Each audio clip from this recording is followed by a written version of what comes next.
We're going to go ahead and get started. Thank you for that. Good evening, everyone, and welcome to the first Center for Global Business Annual Forum. My name is Marina Augustidis, and I am an assistant director in the Center for Global Business, and I have the pleasure of welcoming you all to our event this evening and introducing the event itself. Tonight, we kick off the first Center for Global Business Annual Forum. This is a new series intended to bring a distinguished voice from the academic, policy, diplomatic, or business community to speak on trending issues impacting global business. And we are honored tonight to have Dr. Ian Bremmer as our first esteemed guest speaker of this series this evening. The Center for Global Business Annual Forum is supported in part by the Center for International Business Education, or CIBE. This is a Title VI grant provided by the U.S. Department of Education. We are one of 15 schools in the country to have this grant, which aims to promote international understanding and the ability for U.S. businesses to compete globally. We were awarded this recognition this past fall for the fifth time. I was about to say 15. And this is just a testament to our leadership in international business education. Tonight's event is one that is extremely relevant not only to the global political landscape, but the global business one as well. The impact that globalism has had on populations throughout the world, and thus causing a negative reaction to globalization, a rise in nationalism, the debate between protectionism and free trade, open borders versus border walls. All of these trends surround us in the news on a daily basis. But what does that mean for global politics and business? And how do we handle that moving forward? These are all insights that Dr. Bremmer confronts in his newest book, which some of you all have, Us versus Them, The Failure of Globalism. And our esteemed guest speaker tonight, Dr. Ian Bremmer, will discuss these themes from the book tonight in a roundtable discussion. To introduce our speakers for tonight, please join me in welcoming the Dean of the Smith School of Business, Alex Triantis. Welcome, Alex.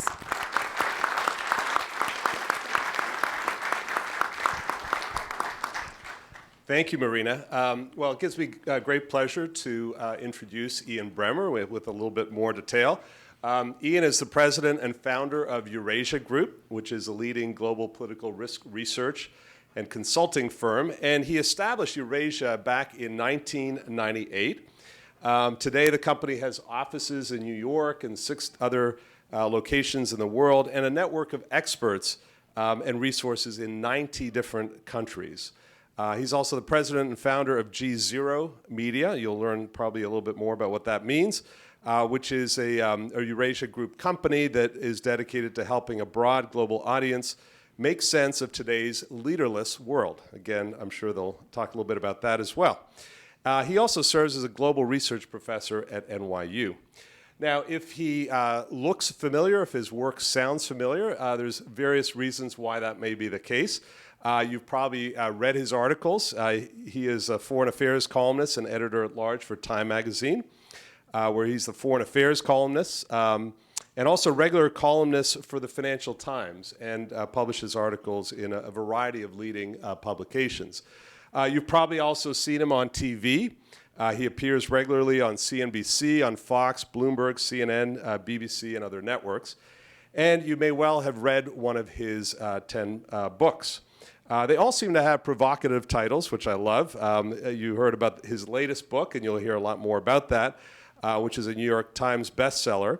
But other bestsellers include Every Nation for Itself, Winners and Losers in a G0 World, The End of the Free Market, Who Wins the War Between States and Corporations, and Superpower, 3 Choices for America's Role in the World. So joining him in the conversation this evening is the Center for Global Business Executive Director, Rebecca Bellinger, as well as its Academic Director, Kislaya Prasad. And so please join me in welcoming Ian and the other 2 panelists here.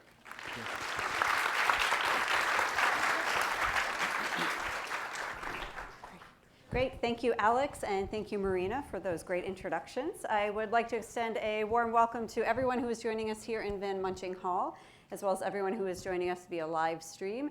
Yes, the event is being live streamed this evening and recorded for posterity, and we're really delighted to be able to share what should be a very exciting conversation with Dr. Bremer with a larger audience who couldn't join us in College Park. I would also like to offer a very warm welcome to you, Dr. Bremer. Thank you so much for being here. I know I speak for not just Kislea and myself, but the entire Smith School, that we're really honored that you would join us here in College Park for this conversation. So let's get started if we can. My first question, and this is really a question to set a foundation, given that we have a primarily student audience with us tonight. Can you tell us a little bit more about the Eurasia Group? What it does, its activities, and your role specifically, and how it may have given you a unique vantage point from which to write this book. So first of all, I'm not 50 yet, so everyone has to call me Ian. I think that's fair. Very happy to be here in College Park. This is, for me, this doesn't really feel a lot like work. This feels like the kind of thing that is fun and engaging. So I hope everyone enjoys it. Be tough with your questions, please. No topics are off bounds, and disagree as vigorously as you would like. Anyone that follows me on social media knows that is like kind of par for the course. So what's your age group like? Political science, my field, never really had a behavioral revolution. Economics has, sociology has. I mean, people that try to take their academic disciplines and apply them to the real world. And I was a little surprised when I finished my PhD that people with PhDs were not hired as political scientists in banks or corporations. I tried to get a job in a bank or a corporation, and they all said, yeah, your stuff is really interesting, but we don't really hire political scientists. So I started the firm in part because I really wanted to still be a political scientist, but I didn't actually want to be in the academy for my whole life. I wanted to get some real world experience. And so I started the firm with no background as an entrepreneur. This was back in 1998, and basically grew it organically over 21 years. And we've got about 200 folks in the firm now. And also because if you want to be global, I mean, my firm's called Eurasia Group because I speak Russian, and my field work was back in the former Soviet Union, in part when it was indeed the former Soviet Union. But if you want to be global, I mean, I was never going to learn all those languages. I'm not Pete Buttigieg or anything, and I really was going to have a hard time doing field work in all those places. So the only way I'd be able to do it was by building an organization that was large enough to attract the kind of political scientists that had the talent in their backgrounds that I thought that I had in the former Soviet Union. And over 21 years, we now have this global organization that tries to take political science and make it relevant as a consulting firm, as an advisory firm, as a data analytics firm, as an investment firm, and as a media company to all these people around the world that find it relevant. And that's kind of what we do. Okay, great. So why this book, and why now? And I ask this question because there's been a lot of conversation about globalism, globalization. Marina mentioned we see it in the news all the time. So why now? Why this book? Why was there a single catalyzing, if I can use that word, event that made you think you wanted to go deeper into the research to offer your own commentary? There was, and it was in 2009. It was after the financial crisis. And I'm living in New York, and we saw how angry people were at the bankers and at AIG, and how they were lied to, and how the behaviors were predatory. And we saw Occupy Wall Street. And I thought to myself, there are a lot of people that feel the system is rigged. There are a lot of people that feel like they've been lied to. I need to write this book. And I didn't write it. And I didn't write it because I thought to myself, it takes a year to put a book together and to write the book. I even if it didn't matter much, it's people like me that are complicit with the fact that we allowed our countries to get as rigged as they have. It's people like me that were going to Davos and were making money from the CEOs and the banks and not writing books like this. We can't really complain much. I mean, this is how you get Trump and Bernie Sanders and AOC and Brexit and the Jean Genet, the yellow vests in France, because people like me, whether they're Democrats or Republicans, or in my case, I've never been a part of any political party, but when I had an opportunity, yes, applaud that, please, applaud that. We didn't do as much as we could have. And especially for those of us that are fortunate enough to have a megaphone, fortunate enough to have people actually come and listen, or be able to write a book that people will actually read, that's why I wrote this book. So when it came again on the back of Brexit and the Trump election, I said to myself, I've got to write this book. It's a depressing book, okay? I don't know how many of you have actually read it. I'm an upbeat guy. For me, this book feels like the book I would have written 30 years ago about climate if I were a climatologist, right? Which is like, wow, the science seems pretty clear. This is a big issue. It's going to get worse. I don't know what the solutions are because they are way too nascent. Maybe it's solar, maybe it's wind, maybe it's nuclear, maybe it's cold fusion. But until we put the money in and do the experiments and see what's scalable, what I really need to do is identify the problem and get people focused on it. And that's kind of where we are with the failure of globalism right now.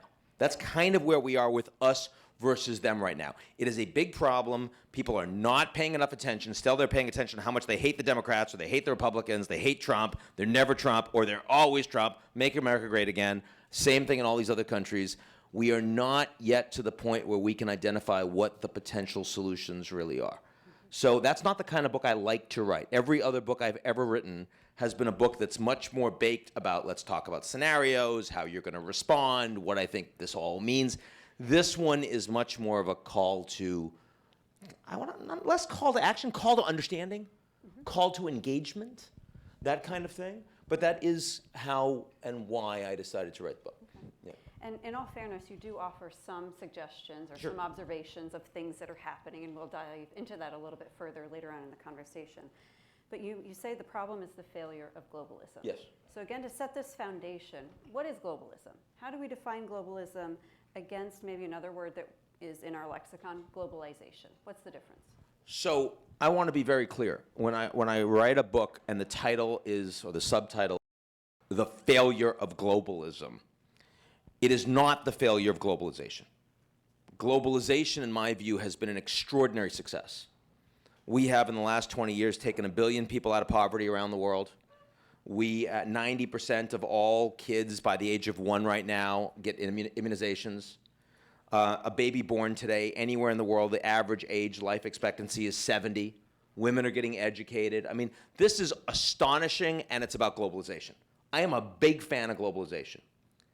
Globalism is the political notion that by supporting open borders and free trade and America as the global sheriff, that's going to be good for people inside the United States and these other advanced industrial democracies, that they should support that politically because they will be taken care of. And that's a lie. That's a political failure. That's our governments not paying attention to the fact that they need to be accountable and responsible to people inside their systems who are displaced by globalization. And that failure of globalism is what we are seeing now with the extraordinary anger and polarization and increasingly erosion of legitimacy of the political institutions in almost every advanced industrial economy in the world today. Does that make sense to everybody? Is that kind of okay? Good. Well, I'll follow up and actually probe it just a little bit deeper because, in some sense, if globalization leads to all these gains and globalism is in support of globalization, essentially, then exactly what is the way in which globalism has failed? Is it on this promise that's not true, or is there something more insidious about the whole political system, or the classes or the elites? So what exactly is the way in which globalism's failed? Okay, there's 2 ways to answer that. Let me maybe answer the big way first, since we're academics here, higher education. There was this book that you probably know called The Great Levelers. You know that book? Yeah. By, was it Schnabel? I from Princeton, Yeah. economic historian from Princeton. And he came out like 3 years ago, and he's looked at all of these different societies since the Stone Age. I mean, frankly, I think there's even a little bit of a treatment of the bonobos in there, right? So he goes way back. I know, I have to bring up bonobos. It's just me. But he looks at whether it's feudal or whether it's totalitarian, authoritarian, whether it's, sort of democratic and capitalist. He looks at the fact that over time, all of those societies become more unequal. And they become more unequal because people close to power find ways to ensure that they and their kids get even closer to power. So much so that they would spend $500,000 to get their kids into USC. I know, I'm confused by that myself. I mean, like, Yale I got, Stanford I got, but I didn't get the USC thing. I mean, I guess you can still apply for financial aid after that, so there's that. And there's only 3 ways, historically, that you fix it, that you create the 3 great levelers. Famine, pandemic, state collapse, revolution, or war. It's a pretty depressing book, right? So, I mean, the big answer to your question is we've now gone a long time since the Great Depression. We've gone a long time since World War I and World War II. And a lot of our societies have had a whole bunch of people that have figured a way to game the system for their kids. And if you look at the wonderful Franklin Foer article in The Atlantic over the past few months that talks not about the 0.1%, not about the 1%, but the 10% in America that have figured out a way to create guilds to pass on gated communities and access to gatekeepers to their kids, it is a very depressing read, right? And it's reason why a lot of Americans are saying, I don't care if you're Democrat or Republican, these people are lying to me. I don't care if you're a CEO or a banker, you're lying to me. I don't care if you're mainstream media or public intellectual, you're lying to me. Brexit, same damn thing, right? So that's the big answer. But the small answer is that there have been these drivers of disenfranchisement that are more important in some Western nations, less important than others, that have actually caused this problem. Some of it is economic inequality, much worse in the United States than in Germany, where the average worker feels better than they do in the United States. You've got anti-immigration sentiment, much worse in Germany, actually, than the United States after they took 1 million Syrian refugees. Merkel did. And Obama, not Trump, Obama said to Merkel, that's awesome, I'm so glad you're doing that. We're not going to do that, because why would we take all... You know how many refugees the Japanese took last year from Syria? 8. Like this row, right? That's it. You can watch them, right? You can keep your eye on them. That's another reason, the anti-immigration sentiment. If you're not taking care of me, why would you bring new people in? Another reason is the back of all these people participating in failed wars. Afghanistan, Iraq, certainly the United States. I mean, if you are near a base, a military base in the U.S., you're much more likely to have supported Bernie or Trump than Jeb or Marco or Hillary, right? And then finally, you have the weaponization of this discontent in the social media space, where people only follow folks they agree with, things they like.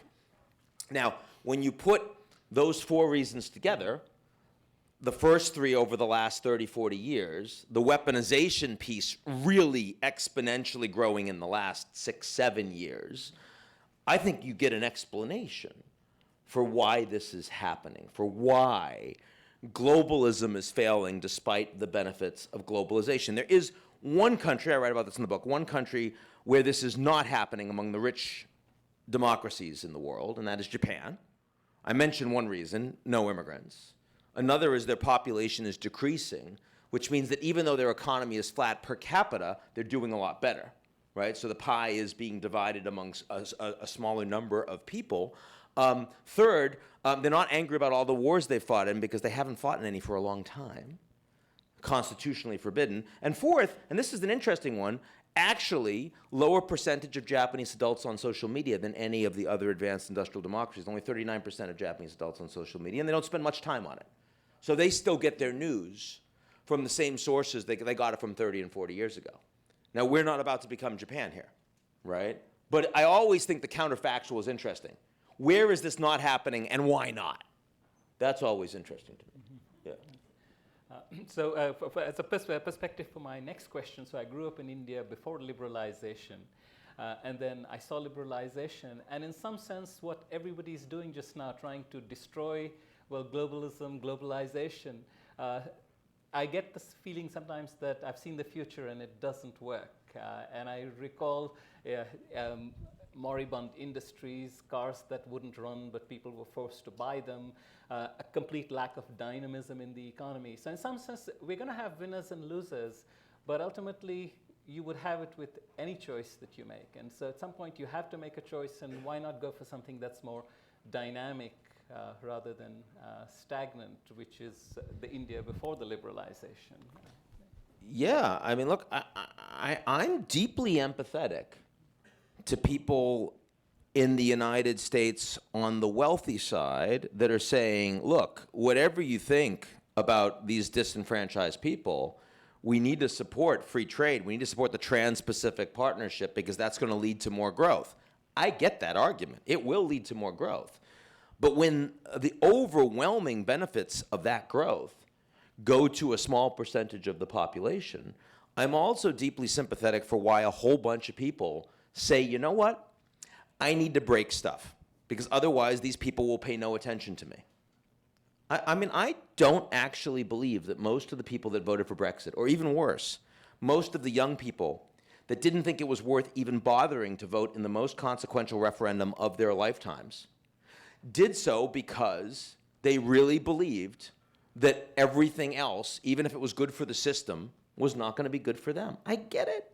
I get it. I don't think Americans are fundamentally bad people, but I think that when we feel like our families are not being taken care of, when we feel like our life expectancies for white men have actually gone down, unless you're in the top 10% in the United States in the past 34 years, I get why those people would say no to fancy facts. Look, let me be personal about this. I grew up in the projects in Chelsea, Massachusetts. My mother had less than a high school education. She left to elope with my father, who was an enlisted man.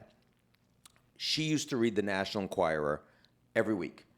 She got it at the Stop and Shop down the road, and that was how I learned to read, which is kind of cool because there were a lot of pictures and the words weren't difficult. Now, the National Enquirer, people in an education, an Institute of Higher Learning would say, oh, the National Enquirer is fake news.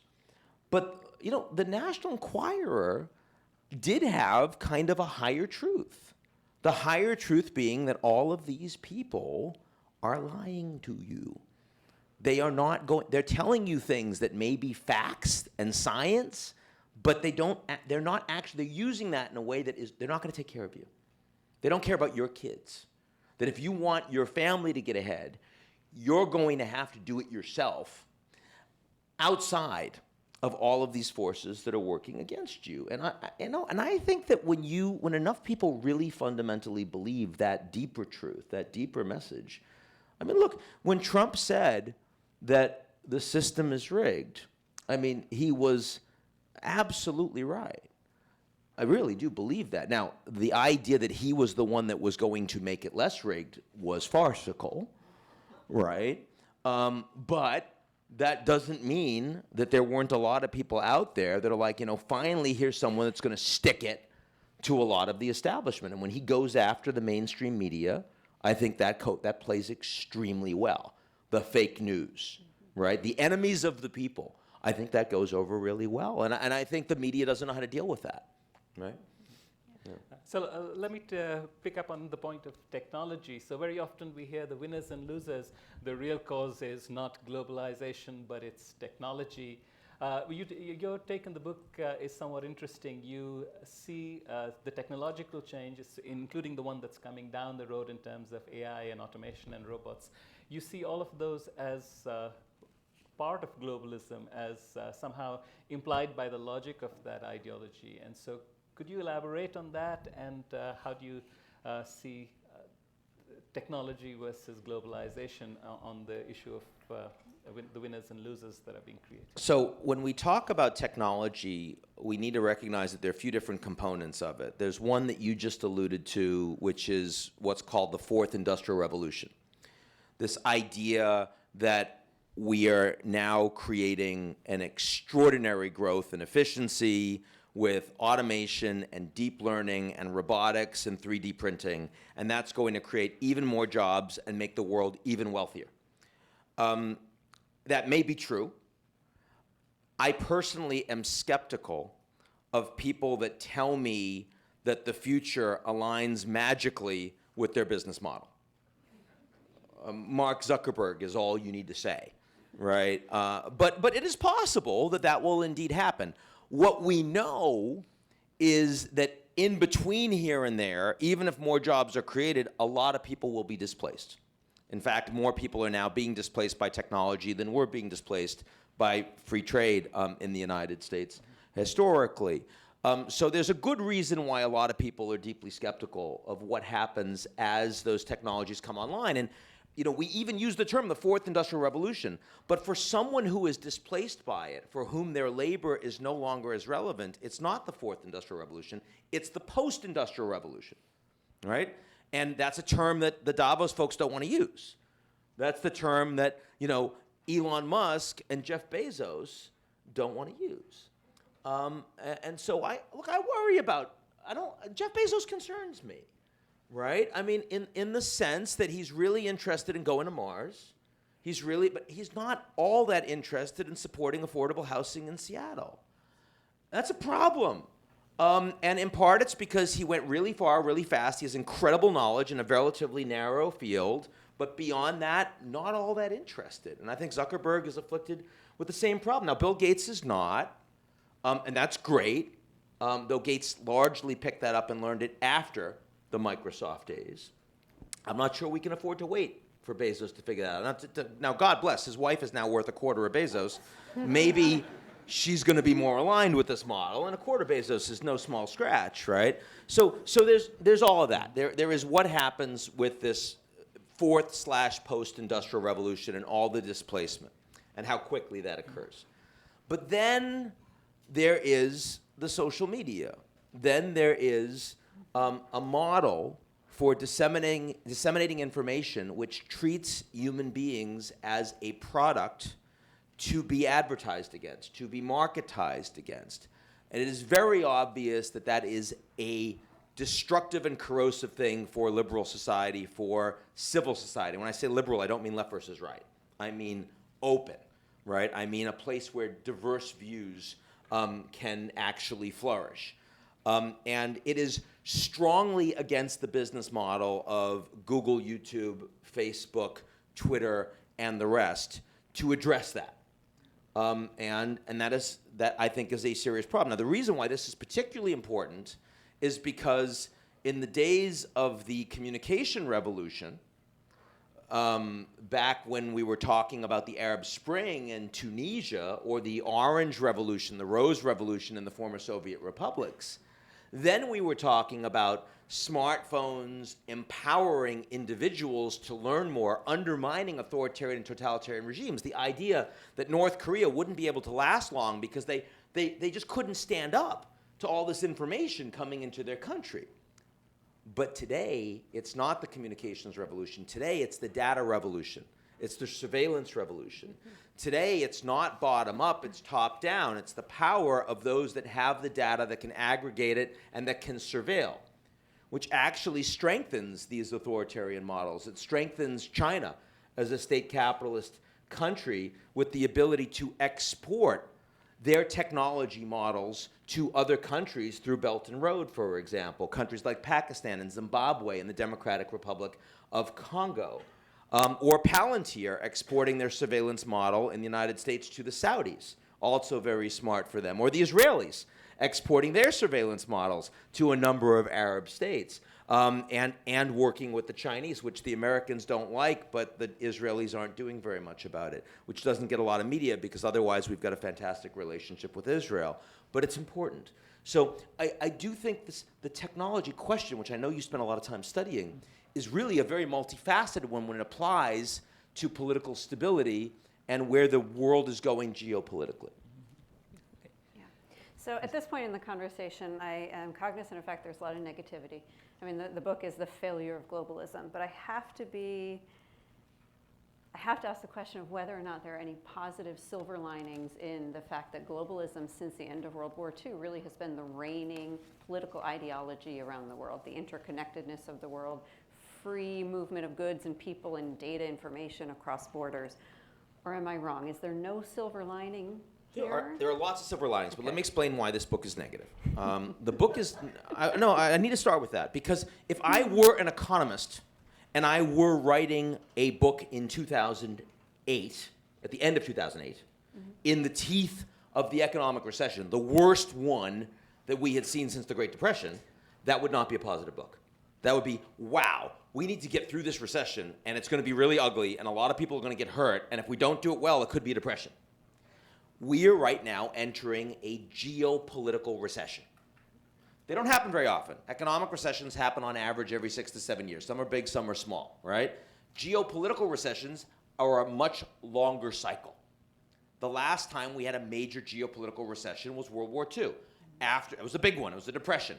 After World War II, the United States created a global order. Our institutions, the World Bank, the IMF, the United Nations, the Bretton Woods institutions, all of that, they sound global. World Bank sounds global. World Series sounds global too, right? I mean, there's a Canadian team. It ain't global, right? We're pretty clear on that. So the fact is that basically we are now witnessing an unwind of the US-led global order. And geopolitically, that's going to be a period of political volatility and uncertainty and pain. So that's not positive. Like, you can't spin an economic recession as awesome. I'm so glad that we're going to lose 10% of our net worth. Now, I think it is better that we are experiencing this geopolitical recession now than if it waited for 10 or 20 more years, because the bubble would have been bigger, China would be more powerful, the United States would have greater inequalities that we wouldn't have addressed. We have a better shot of dealing with this more effectively. That is one silver lining. There's a bigger silver lining, but it's mixed. And this is the one people need to think about, is that the United States is not in decline, in my view. We are not at all. We have now outstripped every other country, the Saudis and the Russians, in global energy production. We're the largest in the world because of the energy revolution. We're the largest food producer in the world. We have the most extraordinary entrepreneurs and big companies developing the coolest breakthrough technologies in the world. The AI are a tech superpower, but we're still number one, right? And we live in the Western Hemisphere, where you don't get the refugees into the United States. You don't get the terrorists coming in. We create them sometimes, but we don't get them coming in, right? We got Canada, we got Mexico, we got oceans, right? Awesome. So, I mean, and the dollar's the global reserve currency. And frankly, I mean, in a world that's becoming much more unstable, the dollar as the global reserve currency in the near term is probably going to get stronger, not weaker, because we will be seen as a cleaner, dirty shirt, right? We will be seen as a safe haven. So that's great. And we need to appreciate how incredibly fortunate our situation is. And that's before we talk about displacement from AI, which will affect poorer countries much worse than us. That's before we talk about climate, which affects equatorial Africa and the Middle East and all those people going to Europe more than it affects us, or Bangladesh or India more than it affects us, right? I mean, this is a great place. I mean, if you had to pick a time to live in the United States, the next 20 years is when you want to be in the US, right? Because other places, really bad, right? Other places of scale. I mean, yeah, Canada will be a little bit better, sure, but I mean, other places of scale, right?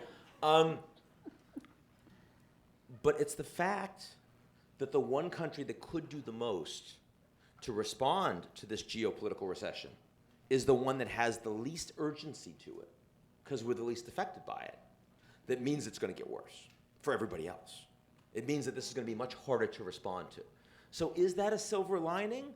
I mean, if you had asked me 30, 40 years ago to write a piece on climate change, I'm not sure that I would be talking about silver linings, right? I mean, I just think, again, we have to be honest about it. The big silver lining is we're here.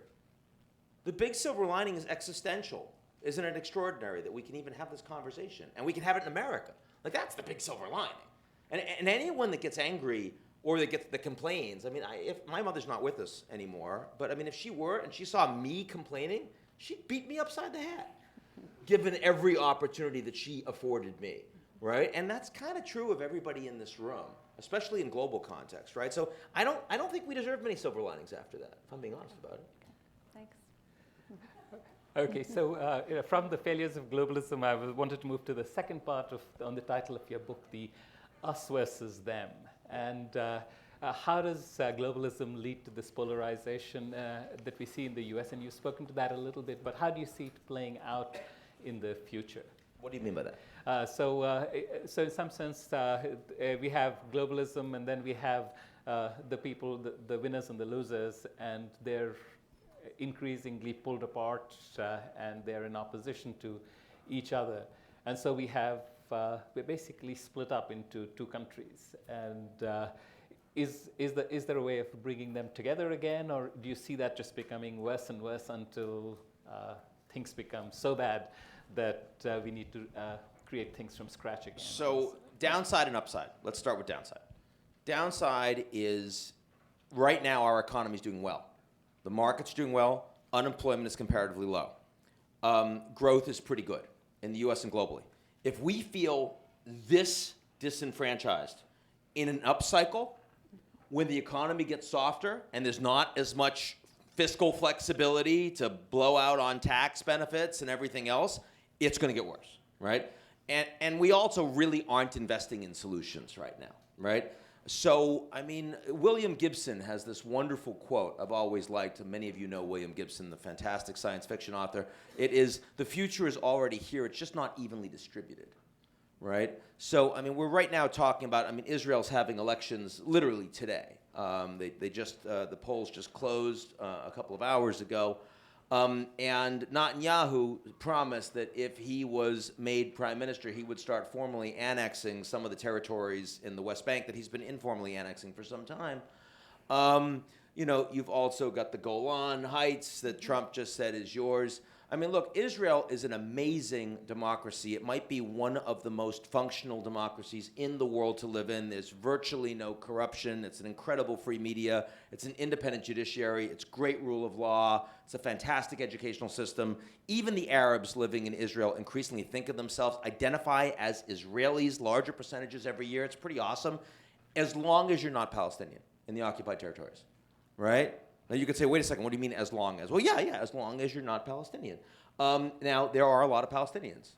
And in Gaza in particular, unemployment's 50%, and there are no meaningful opportunities, and that's why a lot of them are actually throwing themselves at a border that is a hell of a lot more dangerous than the US-Mexico border, where the Israeli Defense Forces have orders to shoot using lethal force if someone tries to breach it, and people die, right? Now, you got to be pretty distraught to get to the point, not that you're going to vote for Trump, or you're going to vote for Brexit, or you're not going to bother to vote, but you're going to throw yourself against that border.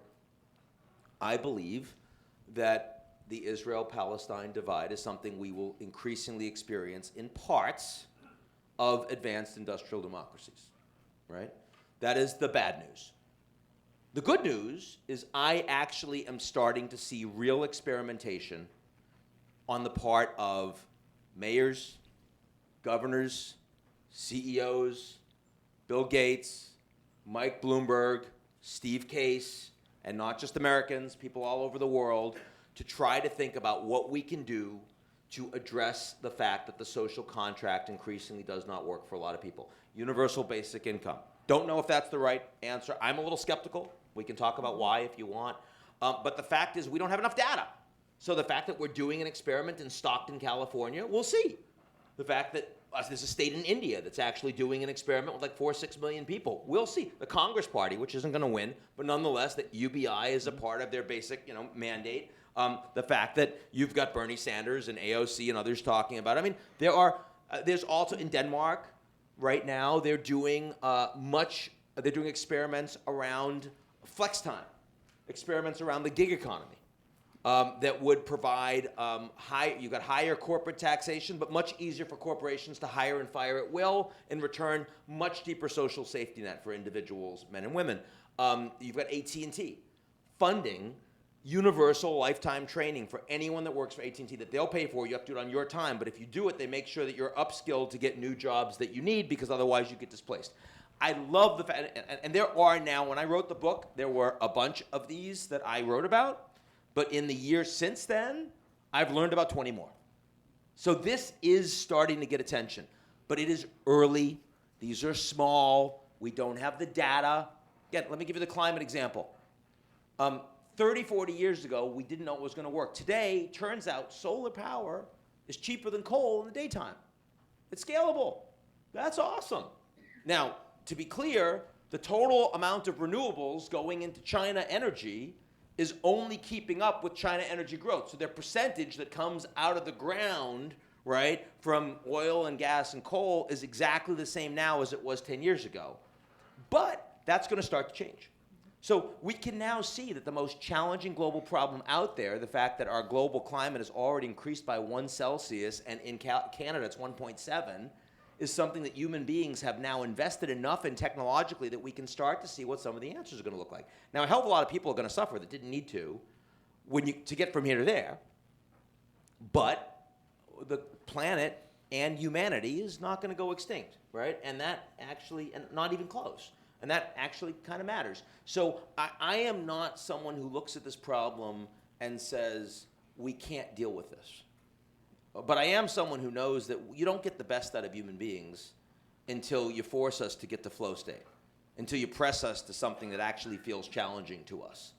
For good and for bad, we are, over the coming generation, going to be experiencing that kind of pressure. That's an optimistic message, I think, in many ways, given that we've been talking about the pessimism of the book and also the experiments that you provide a way out of a complete dysfunctional state. The one part of the book I found very interesting was where you discuss all the multiple different countries. And we've become so accustomed here to thinking of, oh, China, that's a factory, and they have all the same interest, or India's software. But we realized that it's much more, reading that I realized that it's much more complex within all of these different countries. And there are winners and losers from globalization there, and many of the fault lines of us versus them are being created in many of these different countries. So could you speak to, well, there are, I think, 12 there, but could you speak to maybe 1 or 2 or 3 of the countries where a similar situation, a more complex situation exists than we typically think? Well, I mean, a couple close to home, which are interesting. I mean, Mexico and Brazil are 2 where this democracies that are emerging markets that you definitely see this playing out. I mean, in Brazil, you have Bolsonaro, who just won. His first trip as Brazilian president was to come and meet with Trump. No Brazilian president has ever gone to the United States first before. So that shows an alignment, right? In part, it came because of extraordinary corruption in Brazil that was excavated by this Lava Jato, or car wash scandal, that led to the impeachment of President Dilma Rousseff, the arrest and indictment of President Lula da Silva, and an ongoing series of cases against the former President Michel Temer. And hundreds of ministers and former ministers and CEOs and all the rest caught up in this. So again, one of the things I love about Lava Jato in Brazil is you look at the United States and it makes us look really functional as a political system when you see just how bad Brazil is. But you know, in Brazil, it's really been an anti-corruption thing. In Brazil, it's been a middle class that feels like these people are not taking care of us in terms of basic human services, that are, you know, there's no security on the streets, the police are corrupt and they're not taking care of us. Our infrastructure, our basic infrastructure around transit is appalling and abysmal and not taking care of us. And so we want someone who's completely outside of the norm. And they picked this fairly robustly, you know, right-wing, populist, former military guy, Jair Bolsonaro. In Mexico, very similar, massive security problems with the drug war, enormous corruption inequality, that felt like, growth in Mexico wasn't leading to help for the middle class or the working class, and they instead voted for this far left-wing candidate, Andres Manuel Lopez Obrador, who promised no more corruption. One of the first things he did was he sold the presidential plane, and he opened the presidential compound to the public, the outside and the inside. Come on in. And he's got 86% approval ratings right now. Right? Now, the interesting thing about Mexico and Brazil is, unlike in the United States, these anti-establishment forces are not against free trade. They're in favor of free trade.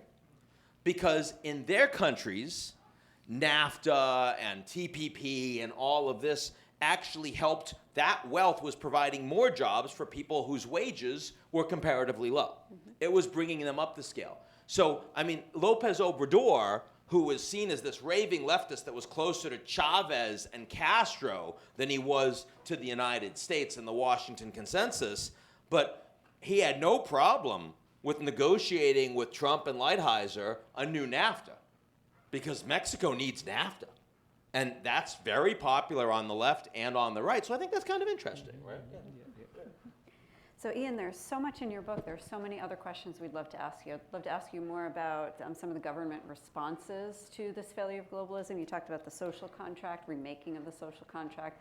We could talk about walls, and hopefully some of the other content will come out. But in the interest of moving to opening to audience questions, so get your questions ready, I'll ask one final question from the two of us. Why does this matter? So we have a group of students in front of us. Most of you, raise your hand if you're a business student. Okay, virtually everybody is a business student. So why does this conversation about globalism, the failure of globalism, globalization, world affairs, why does this matter to an accounting student, a finance student, a marketing student?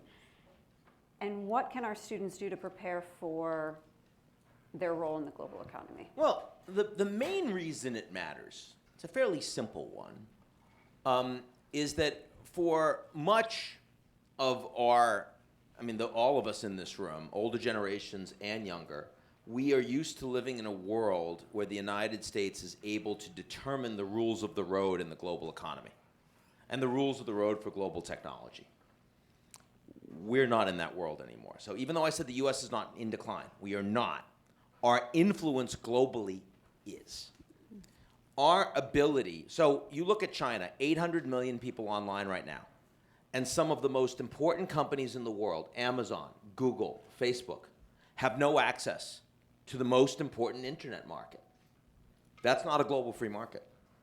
So if we don't pay more attention to what's happening in our own economy and political system and the global economy, if we're not leading by example anymore, and other countries are big enough that they can drive rule set, suddenly all of us in business have a smaller pie to work out of. So it's going to affect you. Right? We don't have to pay. It would have been nice to pay attention to the rest of the world 20, 30 years ago, because, we are all human beings and we should care.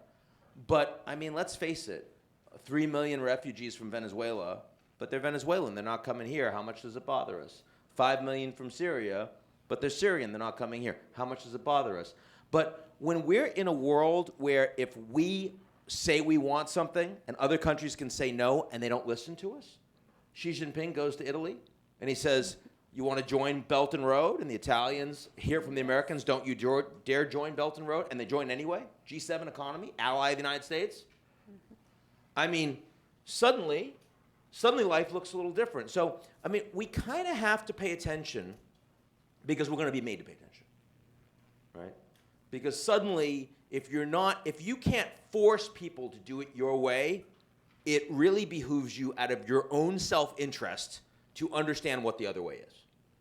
And we're increasingly going to be in a marketplace, and not a level marketplace, of global ideas. Ideas for political system, ideas for economic system. And also because this is really going to affect who the gatekeepers and stakeholders are in our country, and you want to be one of them, then you want to know what's driving that. I tell people inside my firm that first you need content. Whatever your field is. If you don't have content, you don't have a base of knowledge, you're not going anywhere because you got to be interested and talk to the people that are out there. But on top of content, it's not enough to have content. Then you need communication skills. You have to be able to actually take that content and make it matter to people that are important and relevant to you and your job and your field and everything else. And that's not enough. You can have great content, great communication skills, but then you need access to gatekeepers. Because if you have great content and great communication skills, but you're not in front of the people that actually really matter to determine who is going to get the good job or the contract and the benefit, then it's not helping you. You're not going anywhere. And all three of those integrated, becoming much more important even in our country because of us versus them. So that's why you got to pay attention. Great message. We'll leave it there for now. We would like to open up to questions. We have 2 standing mics, so if you have a question, I'm going to ask you to come up to the mic. Feel free to make a line behind the 2 mics so that we can get through as many questions as possible. When you do approach the mic and it's your turn, please introduce yourself and ask your question. Doesn't have to be about the book, current affairs, stuff in the news. I mean, anyone that follows me knows, like, anything. Let's make this fun and lively and challenging, okay? Can we ask about the Red Sox? No, because most people here don't care about the Red Sox. So let's, anyone care? Someone care about the Red Sox? No. 2 people, that's it. You do, and you do, that's it. Okay, so we'll get that. All right, we're going to start. Are you ready with your question? Yeah. We're going to start here. Please introduce yourself. Hi. Hey, Ian. My name is Gabe Castro. I'm a finance major here at Smith. Big fan. Follow you on LinkedIn. So my girlfriend, she interned at Eurasia Group last summer. What happened? She's working at Brunswick Group. Awesome. Yeah. Okay. So she actually has a question I want to relay to you regarding your recent piece on... You are a good boyfriend. Right? Starts off, questions from my girlfriend. She's I like currently this guy cringing already. right now, the fact that I even mentioned her. So, her question relates to your recent piece on Russia's influence in Venezuela. Venezuela. Yes. Yep, last So week. her Time question magazine, yep. is, how does this fit into Russia's grand scheme to become a stronger global superpower? So Russia is in serious decline, unlike China. And it's very interesting to compare China and Venezuela to Russia and Venezuela. The Chinese know that the world is long-term moving more towards them. They want stability. They don't want to cause too many waves. When they attack the U.S. in terms of cyber, they're trying to steal our IP so they can make more money. But they're not interfering in our election. They don't want to destroy the American economy. They don't want to undermine America because they need a robust global economy to grow, right? So in Venezuela, the Chinese actually went and met with the opposition, saying, hey, just in case you guys win, want to let you know, we want to work with you, here's the money you're going to owe us, all that kind of stuff, right? The Russians are in decline. Their human capital, their foreign direct investment, I mean, their economy right now is smaller than Italy, smaller than Canada, right? And they are deeply upset, and they blame us. And so what do they do in Venezuela? They sent a couple of planes filled with military advisors to support Maduro. They undermine us. How do they affect our elections? They try to weaken us. Brexit, same thing. Supporting the Yellow Vests in France, same thing. Like actually giving money to the National Front in France, same thing. I mean, this is the issue. So I believe that for Russia, it's not about trying to build great power status. It's about a serious sense that the U.S.-led global order is bad for them. They want to divide us, further divide. I'll give you another example, quick one. How many of you know Black Lives Matter? Show of hands. Everyone. How many of you heard of Blacktivist? 4, okay? Blacktivist was a verified Facebook account popular during the elections in the U.S., 470,000 followers, more than Black Lives Matter at that point, right? That was created by the Russians. And it was actively trying to promote demonstrations on Martin Luther King birthday and all that to sow racial discord in the United States. Now, by the way, we don't need help, okay? We got enough, right? But they actively want to undermine the American system because they believe that it is bad for them. So there's a very big difference between how the Russians are handling Veni and what other countries are doing. Yeah. Thanks. Thank you. Yeah. Go to this side. So, by the way, I'm from China. So, my name is Toro Zhen, who is a letters of science major right now. And I understand that in China, there's also an increasing power to like economic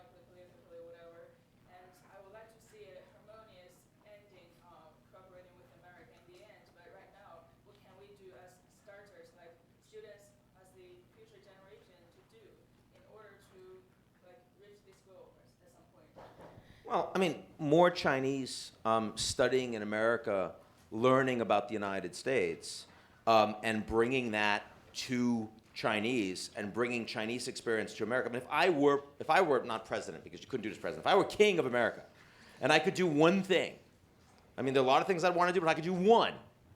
I would make it mandatory for all American high schoolers to spend 1 year outside the United States, fully funded, with real-time translation device, preferably not Canada, Australia, UK, actually a place where they have to learn truly different culture, right? You're here doing that. That's awesome. So you're already doing it, in my view. But I think that we need to recognize that there are some areas that the Chinese are seriously competing with us, and it's heading towards Cold War, like technology, like 5G, like AI. There are other areas where the Chinese are not. You know, I mean, on trade, we still need each other, which is why Trump decided not to go to 25% tariffs, because we actually want the mutual exposure. I mean, the Chinese have huge assets in American treasuries. They don't want to undermine and implode our economy. Diplomatically, the Chinese aren't a superpower. They're a regional power.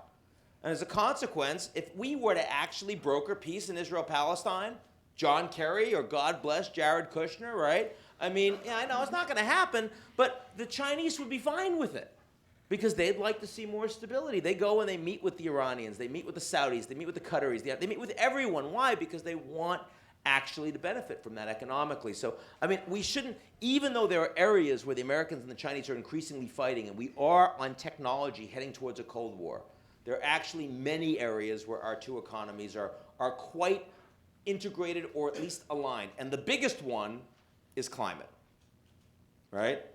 We did most of the emitting historically. The Chinese are doing most of it now. And, you know, AOC talks about a Green New Deal. It's not a Green New Deal. It's a Green Marshall Plan. Green New Deal, we're going to stop emitting in the United States, not going to move the needle. What we really need to do, yes, we need to invest in our workers, but we need to actually invest in the Chinese and the Indians in finding a way to get them to emit less as poorer countries. Now, by the way, AOC would never say that, and neither would Trump, because none of us want to spend that kind of money outside the United States. But that's what you would need to do if you want to avoid 4 degrees warming and instead have 3, which would be a good thing.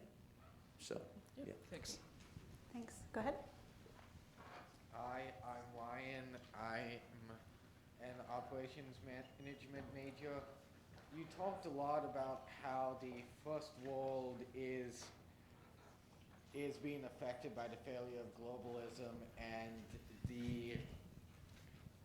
you did touch a little bit about third world with Mexico and Brazil, but generally, how is the third world, the developing economies, being affected at this point from the failure in globalism arising in the first world? It's a very good question. It's one of the reasons why I'm glad you asked about, you know, those other countries, and I brought Mexico and Brazil up. So I think one of the most interesting questions on the displacement that comes from technology is that so many of the jobs that are going to be affected most are the ones that those emerging markets have just gotten into.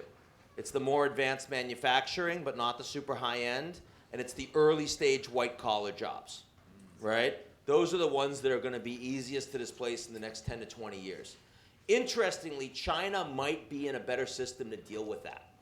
Number one, because they actually have a demographic shift where they're having fewer kids just at the time where labor is getting disentangled from capital. But secondly, because they have a system that allows the government to employ lots of inefficient labor if they want to, which the American system does not have, which the Indian system has much less.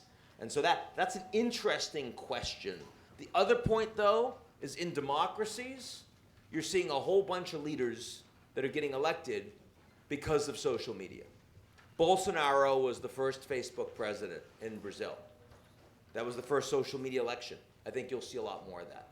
People that learn how to use technologies first are the big winners when you have those shifts. Think about radio in the US and FDR.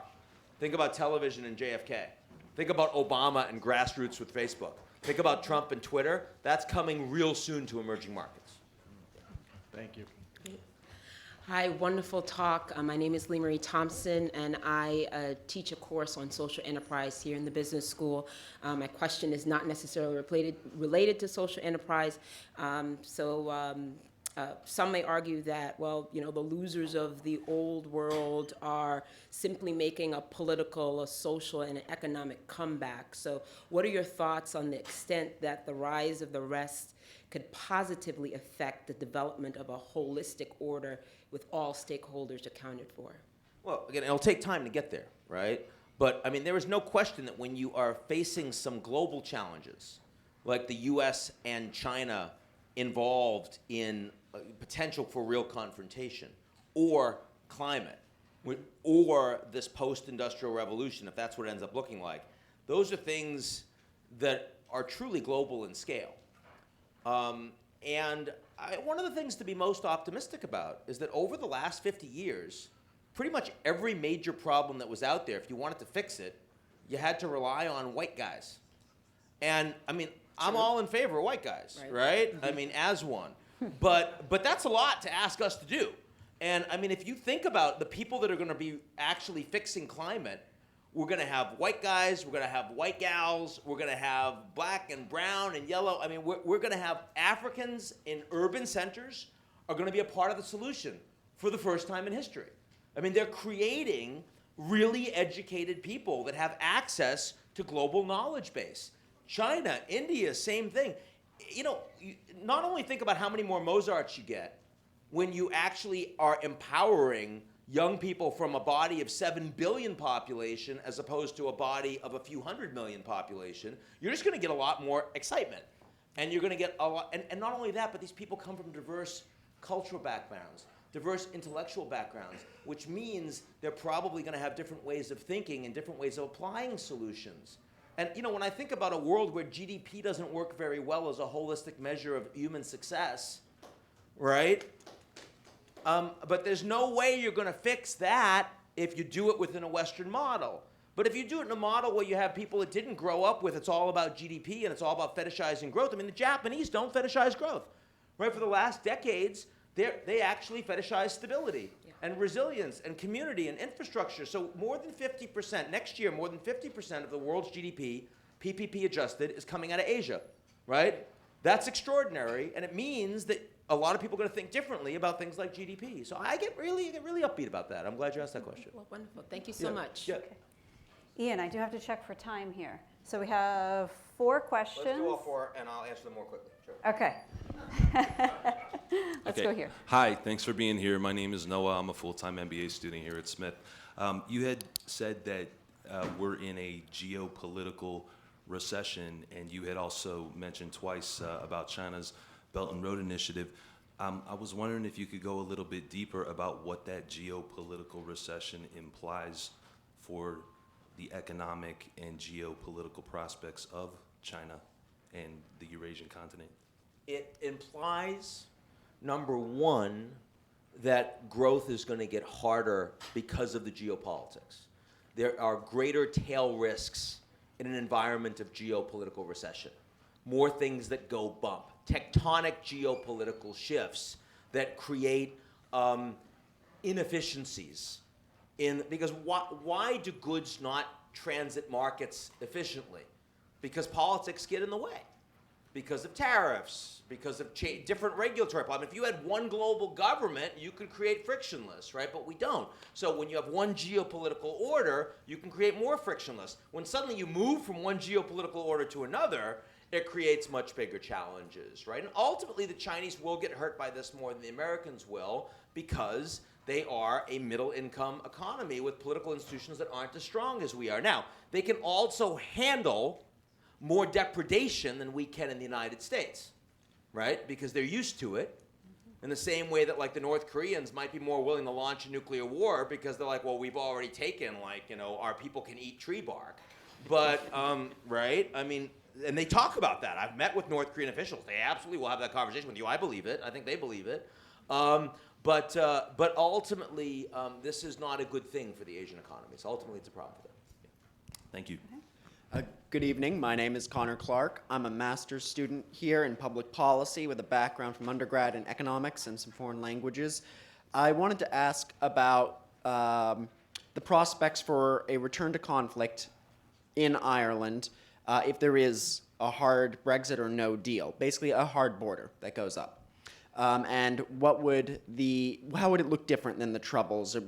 Thinking about there's more lone wolves coming from social media. So would it be cyber attacks? Would there be Russian involvement in this? Would Russia want to get involved? If there is a hard crash out no deal, absolutely there is a real possibility of a hard border, and that's one of the biggest problems that you have. Wouldn't a hard crash out necessarily mean a hard border?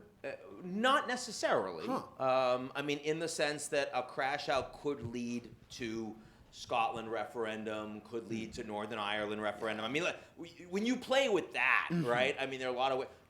I think a hard Brexit is actually. I think a crash out no deal Brexit is very unlikely. Okay. Is very unlikely. I think that, and I also think a second referendum is actually unlikely. Yeah. Because it is difficult to come up with what they would be voting on, and there's less certainty than you'd like, and the parliamentarians really hated the first one, generally speaking, and they don't want to govern that way. Okay. So I think it's more likely that you need to create a real potential that this thing gets ugly and there are consequences, and when you get closer to deadline, like with Grexit, only at the last moment, that's when people finally put their cards on the table and say, okay, but we're still far from that. I mean, she's going to ask, May's asking for an extension. She's going to get an extension. So, I mean, I've been telling Americans that they can, stop paying attention to Brexit for at least a few months right now. Take a respite. Give it a break. That's my view. So. That's not helpful for my term paper, but thank you. Yeah. All right, as soon as your term paper is done, I think you can do that. Yeah. Hi, my name's Lambros. I'm a junior government and politics major, and sticking with Europe, I want to ask what you see is, with the European elections next month, I was wondering what you see as the future of the European Union, but also the future relationship between this country, the European Union, and NATO. So European elections, the Italians, Salvini and the League just had a big meeting where it's like, we're going to have this massive Eurosceptic group. And of course, almost no one showed up because they disagree on things. I mean, have you ever heard a term, nationalists of the world unite? It doesn't work because they all have different flags, right? And that's the problem. I mean, they have massive disagreements with the Austrians on immigration issues. They get massive refugee differences with the Hungarians, the East Europeans. They don't agree on this stuff. So even though you're going to see the Eurosceptics have larger percentages in the European Parliament, they're not going to be aligned. And actually, that means the European Parliament will be more functional. Our superpower in the United States are our big companies. Unfettered. In fact, not only unfettered, but increasingly the ability to actually capture the regulatory process, right? The European superpower is regulation. They're the world's largest common market, and their bureaucrats are actually good. Like, if you're in the United States, you don't want your kids to go to commerce. I mean, maybe your middle kid, but I mean, not the one you care about, right? You don't, right? You don't. If you want them to go to Facebook or Google or Goldman Sachs or McKinsey or Eurasia Group, God bless, right? But if you're in Europe and your kid is going to get a job as a serious bureaucrat in Brussels, that's a big thing, right? So I don't think that Europe is about to fall apart. I think long-term Europe has got major geopolitical problems with this recession. Why? Well, because the Russians have a lot of influence on the downstream energy, and because Ukraine and the disinformation and the rest. The Africans, the Middle East, big problems. Where are they going? Not the U.S., towards Europe. And the Chinese telecom, lots of exposure. Europe, not the United States. So the Europeans actually have a lot bigger problems over the medium to long term, but they're not about to fall apart. And the future relationship with this country between NATO and the European Union? Yeah. Weaker, but not going away. Weaker because of all those things I just mentioned means that they're going to be hedging more. It means individual European states geopolitically are going to have a harder time sticking with, let's all be with the Americans on 5G, on cyber. That's just hard to do. It's going to get harder to do, right? Yeah. Thank you. Final question. Thanks. Thanks for being here tonight. Really appreciate the talk. Sure, yeah. My name is Eric. My question deals with the free movement of people and human capital. It seems in terms of globalism, you seem to have a negative outlook on immigration and refugees. So I was wondering how you feel on those who argue on the positive economic impacts outweighing the negative economic impacts. Yeah, of course. I mean, look, first of all, when Merkel and Christine Lagarde, head of the IMF, made this big argument that the Germans need these Syrians coming in, it's not true. I mean, they need the Turks there, who have much more education and were able to fill jobs the Germans actually needed. Most of the Syrians coming in did not actually have the economic capabilities, the training and educational capabilities to fill jobs that the Germans wanted to need. And also, the German society was not ready to integrate these people. So, I mean, if it is true that we're going to have more displacement on the basis of these technologies that are coming in, I mean, but remember the 80s, early 80s, Reagan says, big problem with the border, we need to up border security. We do it. Mexicans don't come over. Food prices shoot way the hell up. A year later, Americans are complaining about it. Quietly, Reagan says, okay, we got to let them back in. And then prices stabilize, right? I mean, you go and talk to the big ag companies right now, and you ask them, how much labor are you going to need in the next 5 years? The answer is less, right? So, I mean, any immigration policy in the United States that does not take into account that one of the major factors that has supported that immigration, which is the need for those people economically, is going to fail. Now, that doesn't mean that we close our borders, but it means that we have to recognize that either we have to be more proactive about the humanitarian element. We need to get people in line with that. We need to build those values to support it. Or we have to change it to, we've got to focus much more on visas for the types of folks that otherwise we can't get and we desperately need, because Microsoft can't hire enough coders in Seattle right now, right? But, I mean, you're just not going to get there with the same policies that we had 20, 30, 40 years ago. And with the polarized political system where we are right now, where the Dems and Republicans are talking past each other because it's politically expedient and because they have completely different vote bases, that's a real problem. So I think that's where we are. Thank you. Great. Well, I think that's all we have. So. Well, that's all I have. Okay.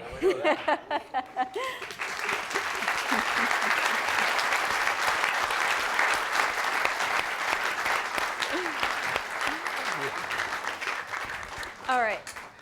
Dr. Bremer, Ian, we did promise you a gift, a very special gift for joining us here at the Smith School. Is it a turtle? Why don't you open it and let us see?